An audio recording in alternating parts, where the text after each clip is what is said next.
নমস্কার বন্ধুরা, সবাইকে স্বাগত দেবমিতার হেসেলে। আশা করি আপনারা সবাই ভালো আছেন। আজকের রান্না চিংড়ি মাছের চচ্চড়ি। এই রান্নাটি খুবই পুরনো দিনের ঠাকুমা মায়ের কাছ থেকে দেখে শিখেছি, তাই যতটুকু দেখেছি ততটুকুই আপনাদের কাছে তুলে ধরলাম। প্রথমেই ওভেনে জ্বালিয়ে ওভেনটাকে তেলটা গরম করতে দিলাম, তার মধ্যে লবণ ও হলুদ 1 চামচ দিয়ে দিলাম, আর চিংড়ি মাছগুলোকে খুব ভালোভাবে পরিষ্কার করে ধুয়ে রেখেছিলাম সেইগুলো দিয়ে দিলাম। চিংড়ি মাছগুলো তবে খুব একটা ভাজবো না, হালকা লাল করে ভেজে নেব। চিংড়ি মাছ বেশি ভাজলে আবার খেতে খুব শক্ত লাগে।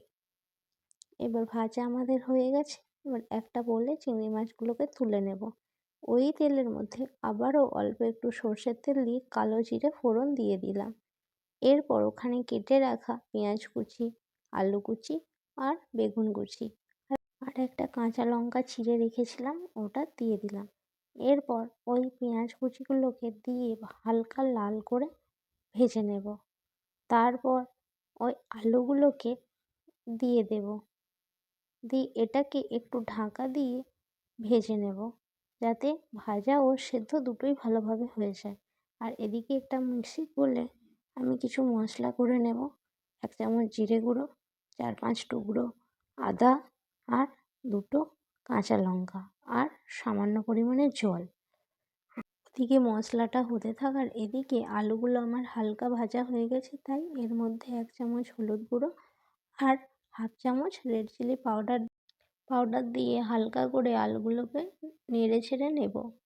আর এদিকে আমাদের মিক্সির জারে যে মশলা করতে রেখেছিলাম সেই মশলাটা আমাদের রেডি। এর মধ্যে আমি একটা টমেটো দিয়েছি, দিয়ে মশলাটাকে ভালো করে কষিয়ে নেব ঢাকা দিয়ে। মশলা থেকে হালকা তেল ছেড়ে গেছে। এবার কুচনো বেগুনগুলোকে এর মধ্যে দিয়ে আবারও ভালো করে নাড়াচাড়া করে আবার ভালো করে কষিয়ে নেব। আলু আর বেগুন যাতে খুব ভালোভাবে কষে যায়। কষানো আমাদের হয়ে গেছে। এবার মিক্সির জার ধুয়ে অল্প জল দিয়ে দেব। কিছু টাইমের জন্য রেখে দেব 1 চামচ লবণ দিয়ে, যাতে খুব ভালো মতো ফুটে যায়। এবার ঝোল আমাদের ফুটে গেছে।